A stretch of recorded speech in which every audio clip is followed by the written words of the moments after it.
Lahat ng bagay sa buhay ay may panahon.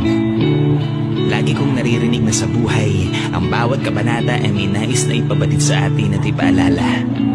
Silang mga tanda ng paminsan-minsan nating pagkabuwal, pamamahinga at muli nating pag-ahon at pag-usad. Paalalang ang buhay, katulad ng mga siklo sa kalawakan ay umiikot lamang sa iba't ibang klima at panahon. Tagulan, na kung saan kakambal nito ay mga luha na madalas nating ikinukubli.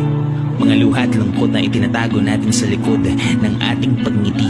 Mga panahong pagpilit nating maging maayos buhat sa mga panahon ng ating pag-iisa. Pahintulutan ang sarili na anumang oras ay masagip ng pag-asa. Maniwalang may sasabay sa atin na susuungin at lalakad sa ulan. Taglamig, na kung saan madalas matatagpuan natin ang ating mga